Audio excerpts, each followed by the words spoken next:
আল্লাহ পাক এই সমস্ত সৃষ্টির মধ্যে সবচেয়ে বেশি ভালোবাসেন মানুষকে। কাকে? কথাটার তো প্রমাণ লাগবে না? প্রমাণটা দিচ্ছি। এই মহাবিশ্ব সৃষ্টি করার পর আল্লাহ পাক অনেক মাখলুক সৃষ্টি করেছেন। কিছু কিছু নাম আল্লাহ পাক আমাদেরকে জানিয়েছেন। এমন অনেক মাখলুক আল্লাহর ছিল বা আছে, আমরা সেটা জানি না। আমরা জানি জিনদের কথা, তাই না? আমরা জানি ফেরেশতাদের কথা, তাই না? এই মহাবিশ্বে ফেরেশতারা আছে না? আমাদের এই পৃথিবীতে জিন জাতি আছে না? আছে। আর লক্ষ কোটি প্রজাতির মাখলুক তো আছেই। এই সমস্ত মাখলুকের মধ্যে আল্লাহ পাক মানুষকে সবচেয়ে বেশি ভালোবাসেন। কারণ আল্লাহ পাকের সবচেয়ে শ্রেষ্ঠ একটা সৃষ্টি আছে, জান্নাত। কি নাম? জান্নাত। এর চেয়ে বড় কোনো নিয়ামত আছে? এই জান্নাত কাদের জন্যে? মানুষের জন্য। যাকে আপনি সবচেয়ে বেশি ভালোবাসবেন তার জন্য স্পেশাল একটা গিফট দিতে মন চায় না? চায় না? মনে করেন আপনি আপনার মাকে ভালোবাসেন, মন চায় না মাকে একটা সুন্দর বোরখা কিনে দেই, মায়ের থাকার জন্য একটা সুন্দর বাসা করে দেই, মায়ের টয়লেট করতে অসুবিধা না হয় টয়লেট সুন্দর করে দেই, মন চায় না? মন চায়। তা আল্লাহ পাক মানুষকে এত ভালোবাসেন যে মানুষের জন্য আল্লাহ পাক জান্নাত সৃষ্টি করেছেন। মানুষ আল্লাহ পাক কিন্তু মহাবিশ্ব সৃষ্টি করার পরপরই সৃষ্টি করেন নাই। সূরা দাহর পরে দেখবেন আল্লাহ পাক বলেছেন 1 নম্বর আয়াতে, হাল আতা আলাল ইনসান হিনুম মিনাদ দাহর লাম ইয়াকুন শাইআন মাযকুরা। মানুষের উপর এমন একটা সময় চলে গেছে যখন মানুষ কোনো আলোচ্য বিষয় ছিল না। মানে মহাবিশ্বে মানুষকে সৃষ্টি করা হবে এরকম কোন আলোচ্য বিষয় ছিল না। অনেক পরে আমরা সৃষ্টি হয়েছি। আর এখন পৃথিবীতে মানুষের আচরণ দেখলে মনে হয় যে মানুষই সব, তাই না? সব মানুষের জমি, বাড়ি গাড়ি, অট্টালিকা, টাকা পয়সা, সম্পত্তি, ক্ষমতা, এই বিশ্বের রাজনীতি, বিশ্বের অর্থনীতি, বিশ্বের সমরনীতি সব আমাদের, তাই মনে হয় না? এখন মানুষের ভাব দেখলে মনে হয় যে মানুষ পৃথিবী ধ্বংস হওয়ার পরে মঙ্গলে গিয়ে থাকবে, মঙ্গল ধ্বংস হওয়ার পরে শনিতে গিয়ে থাকবে, তারপর অন্য গ্রহে, তারপর অন্য গ্রহে। এখন মানুষ বলে যে শুক্র গ্রহ আমার, মানুষ বলেছে শুক্র গ্রহ আমার। কয়দিন আগে একটা দেশ দাবি করেছে শুক্র গ্রহটা আমাদের, আরেকটা দেশ তার বিপক্ষে দাবি করেছে না ওইটা আমাদের। তো মানুষের আচরণ এখন এমন। মানুষ যে পৃথিবীতে বাস করছে এই পৃথিবী তো মানুষের না, তা মানুষের। মানুষ এসেছে এখানে কোত্থেকে? জান্নাত থেকে, আসে নাই? আমরা কি পৃথিবীর বাসিন্দা ছিলাম? আমরা জান্নাতে ছিলাম। আমাদের পিতামাতা কোথায় ছিলেন? জান্নাতে। আর আমাদের আত্মাগুলো কোথায় ছিল? রুহের জগতে। এই পৃথিবীতে তো আমি এসেছি অনেক পরে, আর এখন মনে হয় সব কিছুর মালিক আমি একাই। এটা ফেরাউনি আচরণ। কিরকম আচরণ? ফেরাউনি আচরণ। আনা রাব্বুকুমুল আলা, আমি তোমাদের মহান রব। মানুষের ভাব সাব দেখলে এখন আল্লাহর বিধানের 5 পয়সা পরোয়া করবে না। দেখাবো আপনাকে, কানের মধ্যে দিনে 5 বার আসছে হাইয়া আলাস সালাহ, হাইয়া আলাস সালাহ, নামাজ পড়বে না। একটু মূল্যায়ন করলো না আল্লাহ পাকে। যাকাত ফরজ হয়ে গেছে, 10 বছর 20 বছর হয়ে যাচ্ছে, যাকাত ফরজ হয়ে গেছে, যাকাত দেয় না। মানুষ পরোয়া করে আল্লাহ? আল্লাহ বলছেন জেনার ধারের কাছেও যেও না। ও বলবে না এটা কাছে আসার গল্প। মানুষ আল্লাহ বলবেন সুদ খেও না, ইত্তাকুল্লাহ ওয়া যারু মা বাকিয়া মিনার রিবা, সুদের অবশিষ্ট অংশ সব ছেড়ে দাও। ওয়া ইল্লাম তাফআলু, যদি না ছাড়ো ফাযানু বিহারবিন মিনাল্লাহি ওয়া রাসূলিহি, আল্লাহ এবং তার রাসূলের সাথে যুদ্ধের ঘোষণা শুনে রাখো। মানুষ বলবে সুদেই অগ্রগতি, সুদেই প্রগতি। এটাই চলছে। মানুষ বলবে যে আল্লাহ বলছেন ওয়ামান লাম ইয়াহকুম বিমা আনজালাল্লাহ ফাউলাইকা হুমুল কাফিরুন, আর এক আয়াতে আছে ফাসিকুন, আর এক আয়াতে আছে জালিমুন। মানুষ বলবে না আমি যেটা লস দিব সেটাই লস, বাইরে কিছু নেই। তা আমরা সত্যি আল্লাহকে পরোয়া করি? সত্যিকার অর্থে আদতে আমরা আল্লাহকে খুব একটা পরোয়া করছি না। আল্লাহকে পরোয়া করার অর্থ হচ্ছে আল্লাহর হুকুম আহকাম মেনে চলা।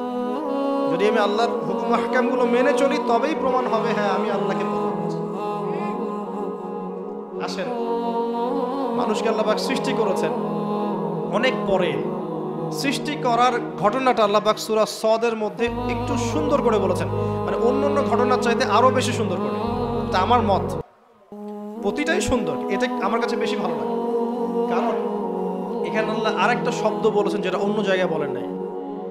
অনেক জায়গায় কোরআনে আছে মানুষকে কিভাবে সৃষ্টি করা হয়েছে, কিন্তু এই সূরার মধ্যে, সূরা সদের মধ্যে একটু ব্যতিক্রম আছে, আরেকটু ভালোবাসা। আল্লাহ পাক বলছেন যে ইয়া ইবলিস, হে ইবলিস, মা মানাআকা আন তাসজুদ লিমা খালাকতু বিয়াদাই। হে ইবলিস, তোমাকে কিসে বারণ করলো তাকে সিজদা করতে যাকে আমি আমার হাত দিয়ে সৃষ্টি করেছি? কথা বোঝেন না আমার? হে ইবলিস, কিসে তোমাকে বারণ করলো, কিসে তোমাকে নিষেধ করলো? কেন তুমি সিজদা করলে না আদমকে? সহজ করে দিলাম, আদমকে যাকে আমি সৃষ্টি করেছি আমার হাত দিয়ে। আল্লাহ পাক অন্য কোন সৃষ্টিকে এভাবে ব্যাখ্যা করেছেন যে আমি আরশকে সৃষ্টি করেছি আমার হাত দিয়ে, আমি মহাবিশ্বকে সৃষ্টি করেছি আমার হাত দিয়ে? ব্যাখ্যা করেছেন? বাকি সৃষ্টির ক্ষেত্রে আল্লাহ পাক বলেছেন, আল্লাহ পাক যখন কিছু করতে চান খালি বলেন কুন ফায়াকুন। আদমের ক্ষেত্রে আল্লাহ পাক বলেননি কুন ফায়াকুন, বলেছেন? কথা বুঝতে পারছেন? আদমের ক্ষেত্রে আল্লাহ পাক বলেছেন আমি তাকে আমার হাত দিয়ে সৃষ্টি করেছি। হাতের ব্যাখ্যা কি সেটা নিয়ে আমাদের তর্ক করার দরকার নাই।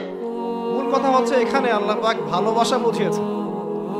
আদম আলাইহিস সালামকে আল্লাহ পাক ভালোবেসে সৃষ্টি করেছেন, স্পেশাল সৃষ্টি। এবার আসেন, সৃষ্টি করার পর তাকে রেখেছেন কোথায়? জান্নাতে। তারও আগে আল্লাহ পাক সমস্ত জ্ঞান আদম আলাইহিস সালামকে শিক্ষা দিয়েছেন। সুবহানাল্লাহ পড়বেন না? মানুষ সম্মানিত কি কারণে? শারীরিক গঠনের কারণে? জ্ঞানের কারণে। আপনি যাকে ভালোবাসেন বেশি তাকে আপনি সব শেখাতে চাইবেন না? তাকে আপনি সব দিতে চাইবেন না? যে আমার সব তোমার জন্য, আমি তোমাকে ভালোবাসি, বলেন না? বলেন, কারে কারে বলছেন জীবনে? আলহামদুলিল্লাহ, আলহামদুলিল্লাহ, শুকরিয়া। এই কথাটা আল্লাহ পাক সূরা বাকারায় বলেছেন, ওয়াল্লামা আদামাল আসমাআ কুল্লাহা, আমি আদমকে সমস্ত বিষয়ের নাম শিক্ষা দিয়েছি। সুবহানাল্লাহ। এমন শিক্ষা দিয়েছেন যে শিক্ষা আল্লাহ পাক ফেরেশতাদেরকেও দেননি। কারণ তিনি আদম আলাইহিস সালামকে উপস্থাপন করলেন এবং বললেন যে আম্বিউহুম বিআসমাইহিম, এই নামগুলো তুমি বলে দাও। ফেরেশতারা কিন্তু বলতে পারলো না। আদম আলাইহিস সালাম বললেন ফালাম্মা আম্বাহুম বিআসমাইহিম ক্বালা আলাম আকুল লাকুম ইন্নী আ'লামু গায়বাস সামাওয়াতি ওয়াল আরদ। আল্লাহ পাক প্রথমে ফেরেশতাদেরকে বললেন নামগুলো বলে দাও। ফেরেশতারা বলল লা ইলমা লানা ইল্লা মা 'আল্লামতানা, আপনি যতটুকু শিখিয়েছেন এর বাইরে আমরা জানি না। কিন্তু আদমকে বললেন আলাইহিস সালাম তুমি নামগুলো বলে দাও। তিনি সমস্ত নাম বলে দিলেন। সুবহানাল্লাহ। এবার আল্লাহ পাক বললেন আমি কি তোমাদেরকে বলি নাই যে আমি যা জানি তোমরা তা জানো না? কারণ ফেরেশতারা কি বলেছিল আগে?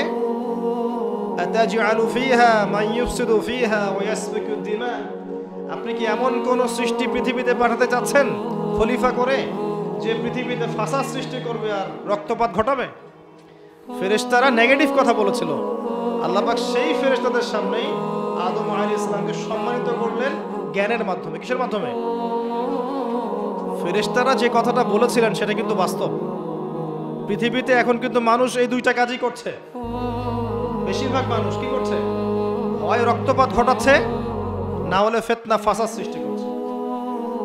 বুঝতে হলে আপনি দুই চোখ দিয়ে বিশ্বটাকে দেখেন। বিশ্বের প্রতিটা সেক্টর এখন ফাসাদ দিয়ে ভর্তি।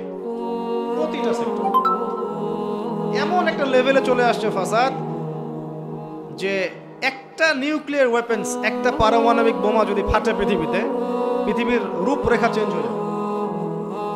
আর এই বোমা নিশ্চয়ই জিনজাতি তৈরি করে নাই। কে তৈরি করছে? মানুষ।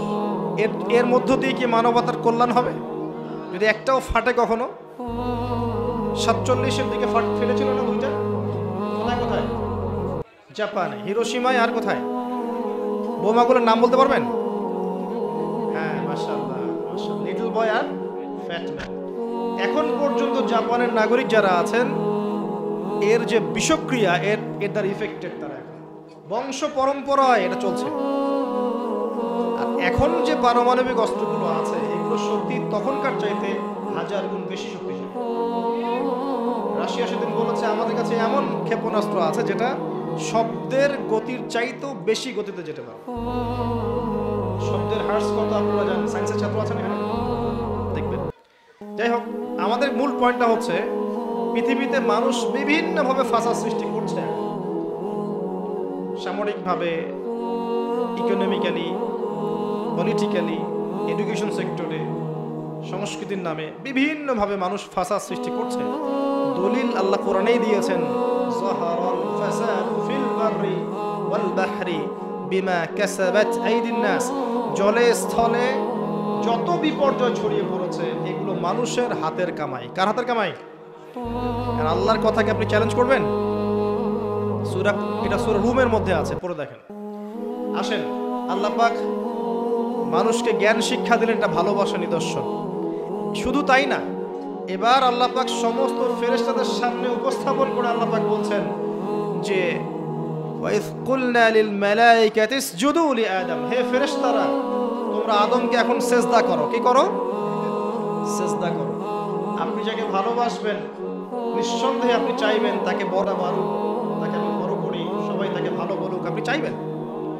আল্লাহ পাক আদম আলাইহিস সালামকে ভালোবাসলেন, দেখেন ফেরেশতা মণ্ডলীকে বললেন সিজদা করো, ফাসাজাদু, সবাই সিজদা করলো, ইল্লা ইবলিস, ইবলিস সিজদা করলো না। সে কি বললো? খলাকতানি মিন নার ওয়া খলাকতাহু মিন তিন, আল্লাহ আপনি আমাকে সৃষ্টি করেছেন কি দিয়ে?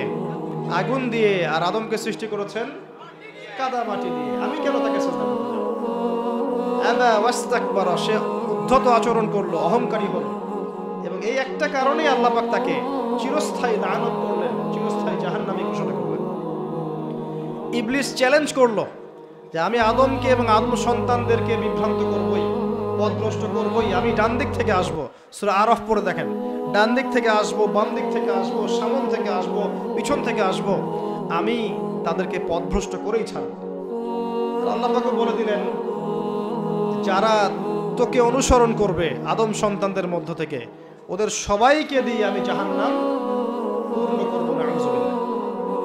আরেকটা কথা বলে দেই, এখানে সূরা আরাফের 179 নম্বর আয়াতে এটাও আছে, ওয়ালাকাদ যারানা লিজাহান্নামা কাসীরাম মিনাল জিন্নি ওয়াল ইনস, প্রচুর জিন আর মানুষকে দিয়ে আমি জাহান্নাম পূর্ণ করব।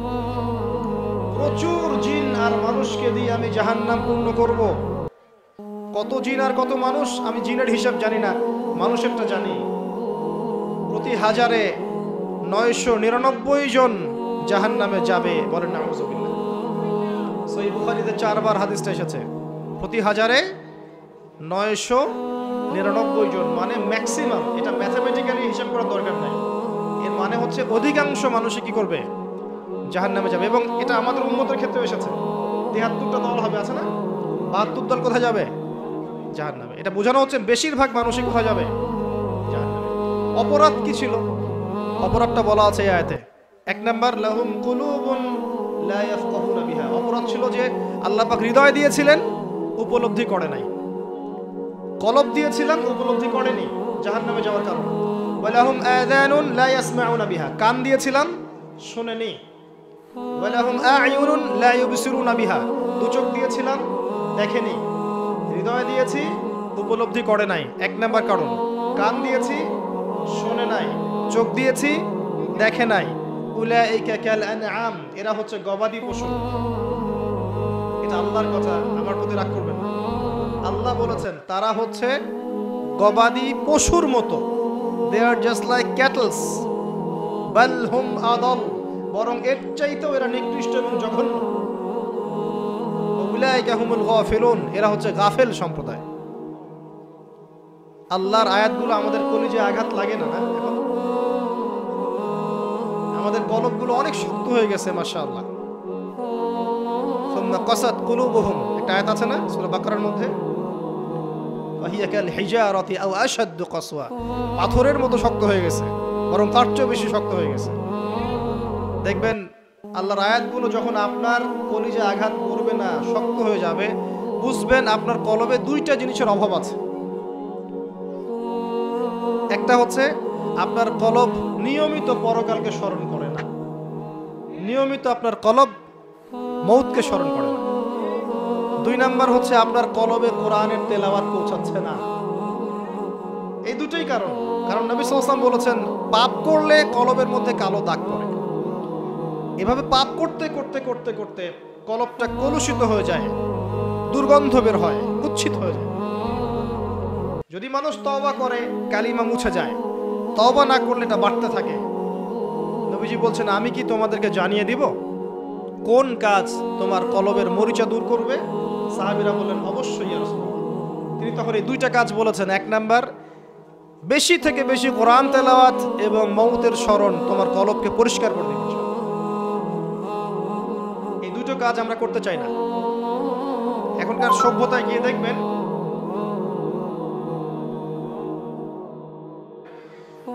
কবরস্থান সমাজের বাইরে থাকে। একটা সমাজ এর বাইরে দেখবেন কবরস্থান, দূরে। ঢাকা হলে তো কথাই নাই, দেখবেন বনানীতে কবরস্থান, তার আশপাশে মানুষ ছুটছে আর ছুটছে জীবনে, দুনিয়ার জীবিকার তাগিদে। একবার ফিরে তাকানোরও সময় নাই যে ওটা কি, জায়গাটা কি, কোন জায়গা। তো একটা সময় ছিল নবী সাল্লাল্লাহু আলাইহি ওয়াসাল্লামের যুগ থেকে শুরু করে সাহাবা কেরামের যুগে কবরস্থান ছিল মসজিদের পাশে। কোথায়? এলাকার মূল যে মসজিদ এর পাশে। মানুষ 5 ওয়াক্ত নামাজে যেত, কবর দেখতো, পরকালকে স্মরণ করতো, জিয়ারত করতো। এখন দেখবেন মাসে একদিনও কেউ কবরস্থানে যায় না। তো মৌতের কথা স্মরণ হবে কিভাবে? আচ্ছা আসেন মূল জায়গায় আসি। এই দুইটা কাজ আপনার কলবের মরিচা দূর করবে। আমি এখানে ওই কারণগুলো বললাম সূরা আরাফের 179 নম্বর আয়াত থেকে, কোন কোন কারণে বেশিরভাগ মানুষ জাহান্নামে যাবে। আল্লাহ পাক আদম আলাইহিস সালামকে সৃষ্টি করার পরে যখন এভাবে ফেরেশতাদের সামনে উত্থাপন করলেন, ফেরেশতারা সিজদা করলো, ইবলিস করলো না। ইবলিস চ্যালেঞ্জ করলো। আল্লাহ পাক ঘোষণা করলেন, যারা ইবলিসের পদাঙ্ক অনুসরণ করবে তাদেরকে দিয়ে আল্লাহ পাক জাহান্নাম পূর্ণ করবেন। বলেন নাউযুবিল্লাহ। আর ইবলিস সম্পর্কে আল্লাহ পাক আমাদেরকে সতর্ক করলেন এভাবে। আল্লাহ পাক বললেন, ইয়া আইয়ুহাল্লাযীনা আমানু, হে মুমিনগণ, লা তাত্তাবিউ খুতুওয়াতিশ শাইতান, তোমরা শয়তানের পদাঙ্ক অনুসরণ করো না। ইন্নাহু লাকুম আদুউম মুবিন, নিশ্চয়ই সে তোমাদের স্পষ্ট শত্রু। আল্লাহ পাক জানিয়ে দিলেন। জানিয়ে দেওয়ার পরে আদম এবং হাওয়া আলাইহিস সালাম তাদেরকে রাখলেন জান্নাতে। কোথায়?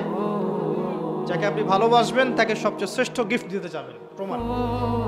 জান্নাতে থাকলেন। একটা পরীক্ষা, পরীক্ষার কারণ আছে। পরীক্ষার কারণ হচ্ছে আমি চাচ্ছি সে আরো বড় পুরস্কার পাক। এটাই পরীক্ষার কারণ। দুনিয়ার জীবনে আমরা এসেছি কি জন্য? পরীক্ষা দিতে। আল্লাহ পাক চেয়েছেন পরীক্ষায় পাশ করে আমরা যেন আরো বড় পুরস্কার পাই। লিনাবলুয়াকুম আইয়ুকুম আহসানু আমালা, আল্লাহ পাক দেখতে চান তোমাদের মধ্যে আমলের শ্রেষ্ঠ কে। একটা পরীক্ষা আল্লাহ পাক দিলেন, ওয়ালা তাকরাবা হাযিহিশ শাজারা, তোমরা দুজন এই গাছের কাছে যাবে না। ও একটা কথা মিস করে গেছে, এই দুজনের আরেকজন কে? হাওয়া আলাইহিস সালাম। কোত্থেকে আসলেন তিনি? আদম আলাইহিস সালামের একাকিত্ব বোধ হচ্ছিল জান্নাতে। সঙ্গিনী সবচেয়ে ইম্পর্টেন্ট জিনিস আপনাদের পৃথিবীতে, না? একজন উত্তম জীবন সঙ্গিনী খুব গুরুত্বপূর্ণ জিনিস পৃথিবীতে।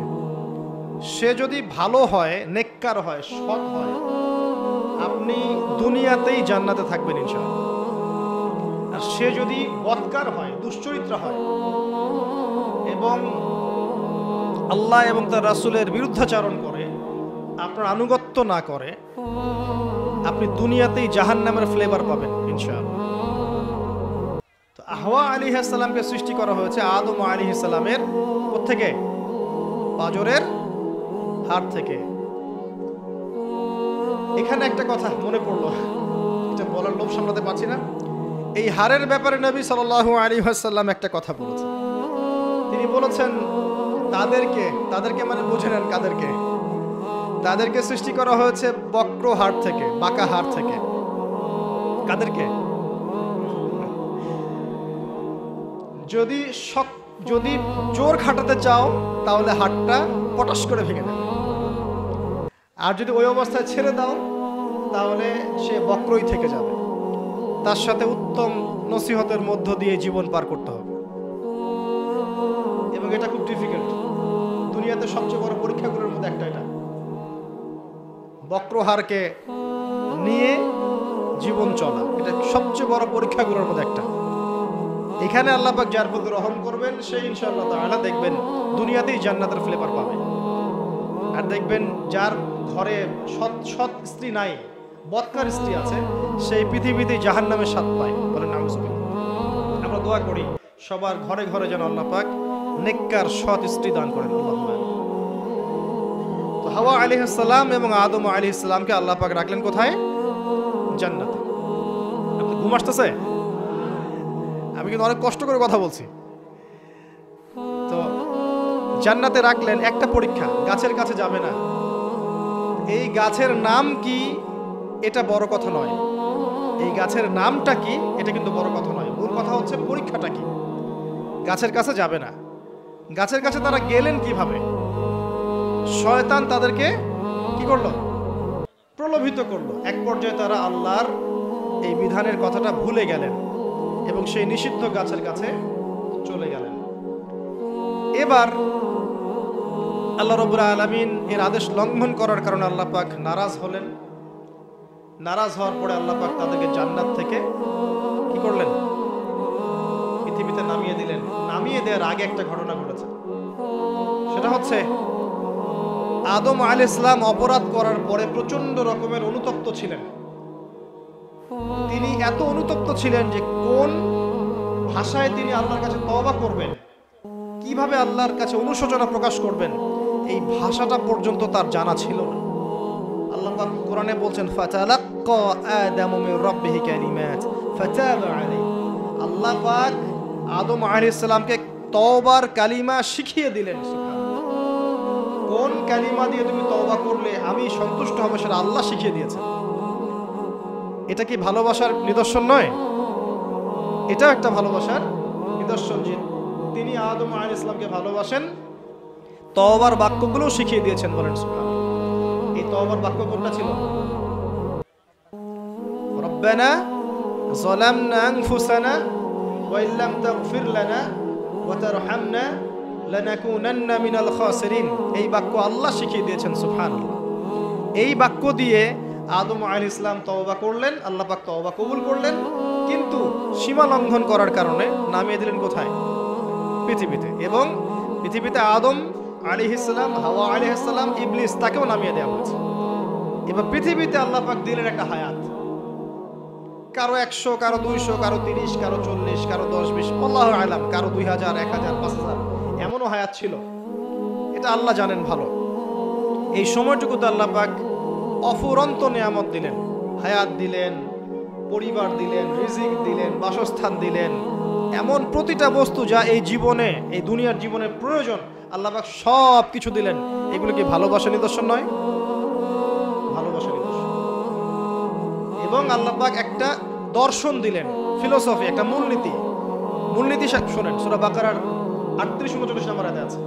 আল্লাহ পাক বলছেন কুল নাহবিতু মিনহা জামিআ। আমি আল্লাহ বললাম তোমরা নেমে যাও পৃথিবীতে সবাই একসাথে। ফাইম্মা ইয়াতিয়ান্নাকুম মিন্নি হুদান। তোমাদের কাছে আমার পক্ষ থেকে হেদায়েত আসবে। প্রত্যেক যুগে যুগে তোমাদের কাছে আমার পক্ষ থেকে হেদায়েত আসবে, আসমানি কিতাব আসবে, নবী রাসূল আসবেন।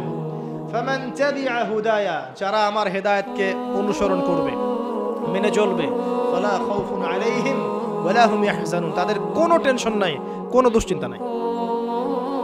যেই জান্নাত থেকে এসেছেন সেখানে ফিরে যাবেন ইনশাআল্লাহ। শর্ত কি? আল্লাহর হেদায়েত মেনে চলতে হবে। এটা 38-39 নম্বর আয়াতে আল্লাহ পাক বলছেন ওয়াল্লাযীনা কাফারু ওয়া কাযযাবু বিআয়াতিনা। কিন্তু যারা কুফরি করবে, অস্বীকার করবে এবং আল্লাহর আয়াতকে মিথ্যা প্রতিপন্ন করবে, ফাউলাইকা আসহাবুন নার, এরাই হচ্ছে জাহান্নামের অধিবাসী। হুম ফিহা খালিদুন, এখানে তারা চিরস্থায়ী হবে। ইবলিসের সাথে। কার সাথে? ইবলিসের সাথে। এই হলো দর্শন। এরপর আপনাকে পাঠিয়ে দেয়া হলো পৃথিবীতে। এখানে আমাদেরকে দেয়া হয়েছে সবকিছু, আমাদের অন্ন, আমাদের বস্ত্র, আমাদের বাসস্থান, আমাদের শিক্ষা, আমাদের চিকিৎসা, এভরি সিঙ্গেল নেসেসারি এলিমেন্টস যা আমাদের প্রয়োজন এই পৃথিবীতে বসবাস করার জন্য আল্লাহ পাক প্রত্যেকটা দিয়েছেন। সুবহানাল্লাহ। এমনি এমনি দিয়েছেন? আরে দিয়েছেন কিন্তু কাফের, মুশরিক, মুরতাদ, মুনাফিক, মুমিন সবাইকে দিয়েছেন। কাউকে দেন নাই এমন না, আছে না? হয়তো কাউকে বেশি, কাউকে কম। যে কম বেশি রিজিকের কম বেশিটা আল্লাহ পাক নিজে ডিল করছেন, যাতে করে সমাজের মধ্যে ব্যালেন্সটা বজায় থাকে। যদি একজন রিক্সাওয়ালার চাহিদা না থাকতো, কে আপনাকে ওই জায়গায় পৌঁছে দিত? কথা বুঝতে পারছেন না? একজন যিনি চুল কাটেন, তার যদি চাহিদা না থাকতো, কে আপনার চুল কাটতো? একজন পোশাক নির্মাতা, তার চাহিদা না থাকলে কে আপনার পোশাক নির্মাণ করতো? একজন চিকিৎসক, তার ওই জায়গায় মেধা এবং চাহিদা না থাকলে কে আপনার চিকিৎসা করতো? আল্লাহ পাক এই বৈচিত্র্যের মধ্য দিয়ে এই সমাজের মধ্যে, দুনিয়ার মধ্যে একটা ব্যালেন্স বজায় রেখেছে। আমরা যদি সবাইকে হাতের 5টা আঙ্গুল সমান করতে চাই, এটা হবে একটা আত্মঘাতী সিদ্ধান্ত। 5 আঙ্গুলের মধ্যে পার্থক্য থাকবে, এটাই হচ্ছে হাতের সৌন্দর্য। সব যদি এক সমান হতো, হাত সুন্দর হতো। আচ্ছা, এবার আসেন ভালোবাসায় চলে আসে। ওই যে 1 ভাগ ভালোবাসা, এবার আপনি পৃথিবীতে আছেন, পৃথিবীতে আল্লাহ পাক আপনাকে বলেছেন যে আমি তোমাকে ভালোবাসি হে আদম সন্তান, আর এটা আমার হক যে তুমিও আমাকে ভালোবাসবে। এটা কিন্তু হাদিসে এসেছে। আল্লাহ পাক বলেছেন, হে আদম সন্তান, আমি তোমাকে ভালোবাসি আর এটা আমার হক যে তুমিও আমাকে ভালোবাসবে। এই পৃথিবীতে আমাদের ভালোবাসার কেন্দ্র কে হবেন? সমস্ত কিছু ভালোবাসার মধ্যে কার স্থান হবে? আর আল্লাহ বলেছেন, যদি তোমরা আমাকে সত্যিকার অর্থেই ভালোবাসো, কুল ইন কুনতুম তুহিব্বুনাল্লাহ ফাত্তাবিউনি, যদি তোমরা সত্যিকার অর্থে আল্লাহকে ভালোবাসো, আল্লাহর ভালোবাসা পেতে চাও, তাহলে একটা কাজ করো। কি করো? ফাত্তাবিউনি, কার অনুসরণ করো? মুহাম্মদুর রাসূলুল্লাহ সাল্লাল্লাহু আলাইহি ওয়াসাল্লাম। আপনি আর আমি আমাদের জীবনের প্রতিটা কাজ যদি মুহাম্মদ সাল্লাল্লাহু আলাইহি ওয়াসাল্লামের তরিকা মতো করি, আপনি প্রমাণ করে দিবেন, হে আল্লাহ, আমি তোমাকে ভালোবাসি, এবং আপনিও আল্লাহর ভালোবাসা পাবেন ইনশাআল্লাহ। শুধু তাই নয়, শুধু ভালোবাসাই নয়, ওয়া ইয়াগফির লাকুম যুনুবাকুম, তোমাদের সমস্ত পাপ মাফ করে দেব ইনশাআল্লাহ। আল্লাহু গফুর রহিম, আল্লাহ পাক হচ্ছেন পরম করুণাময়, অসীম দয়ালু। এখন নবী সাল্লাল্লাহু আলাইহি ওয়াসাল্লামকে অনুসরণ কিভাবে করবেন? ঘুমাবেন কার মতো? রাসূলের মতো। উঠবেন কার মতো করে? ওযু করবেন কার মতো? বাথরুমে যাবেন কার মতো? বের হবেন কার মতো? নামাজ পড়বেন কার মতো করে? তিলাওয়াত করবেন কার মতো? জিকির করবেন কার তরিকায়? ব্যবসা করবেন কার তরিকায়? চাকরি বাকরি কার তরিকায় করবেন? বিভিন্ন সেক্টরে দায়িত্ব কার মতো করে পালন করবেন? একজনই আপনার উসওয়াতুল হাসানাহ, লাকাদ কানা লাকুম ফি রাসূলিল্লাহি উসওয়াতুল হাসানাহ। একজনকে আল্লাহ পাক রোল মডেল করেছেন। একজনকে কি করেছেন? Role model. তাকে ফলো করলেই ইনশাআল্লাহ আপনি জান্নাতে চলে যাবেন। আর এটা কি শুধু জীবনের একটা ক্ষেত্রে করবেন না সমস্ত ক্ষেত্রে করবেন? আল্লাহ তৌফিক দান করুন। আর নবী সাল্লাল্লাহু আলাইহি ওয়াসাল্লামকে যারা ভালোবাসেন, তাদেরকে আপনি ভালোবাসবেন। নবী সাল্লাল্লাহু আলাইহি ওয়াসাল্লামকে যারা ভালোবাসেন, তাদেরকে আপনি ভালোবাসবেন। যারা নবীকে ভালোবাসে না, তাকে কি ভালোবাসবেন? ভালোবাসার মানদণ্ড কি হবে? আল্লাহর জন্য ভালোবাসবো, আল্লাহর জন্যই ঘৃণা করব। এটা আল্লাহর জন্য কাছে আসা, আল্লাহর জন্যই দূরে যাওয়া। আরশের নিচে আল্লাহ পাক যে কয় শ্রেণীর মানুষকে আশ্রয় দিবেন, যে 7 শ্রেণীর মানুষকে, তার মধ্যে এক শ্রেণী আছে এমন 2 ব্যক্তি যারা পরস্পরকে শুধু আল্লাহর জন্য ভালোবাসে। কেউ যদি কাউকে আল্লাহর জন্য ভালোবাসে, তার উচিত তাকে জানিয়ে দেয়া যে হে অমুক ভাই, আমি আপনাকে আল্লাহর জন্য ভালোবাসি। অমুক দিনী বোনকে বলতে পারে, আমি আপনাকে আল্লাহর জন্য ভালোবাসি। 1 ভাগ ভালোবাসা দিয়ে পৃথিবী চলছে। এবার আসেন, এই দুনিয়ার জীবনে আল্লাহ পাক রিজিকের পাশাপাশি একজন আদর্শ দিলেন, উসওয়াতুল হাসানা দিলেন, তাকে ফলো করতে হবে। এবং তিনি একমাত্র ব্যক্তি যাকে কবরে দেখানো হবে, প্রশ্ন করা হবে, মান হাযা রাজুল বুইসা ফীকুম। মনে রাখবেন, তিনি একমাত্র ব্যক্তি যিনি আপনার জন্য, আমার জন্য, কবিরা গুনাহগার ব্যক্তিদের জন্য কিয়ামতের মাঠে সুপারিশ করবেন। তিনি একমাত্র ব্যক্তি যিনি হাউজে কাউসারে পানি নিয়ে আমাদের জন্য অপেক্ষা করবেন। তিনি একমাত্র ব্যক্তি যার সুপারিশ আল্লাহ পাক কবুল করবেন ইনশাআল্লাহ আযজা ওয়া জাল। কিয়ামতের মাঠে যখন সবাই ইয়া নাফসি ইয়া নাফসি বলবে, তিনি একমাত্র ব্যক্তি যিনি বলবেন ইয়া উম্মতি ইয়া উম্মতি। অতএব আমরা সবাই যেন বিনা বাক্য ব্যয়ে মুহাম্মদ সাল্লাল্লাহু আলাইহি ওয়াসাল্লামকে আমাদের আদর্শ মেনে নেই এবং তার সুন্নত অনুযায়ী জীবনযাপন করার চেষ্টা করি। আল্লাহ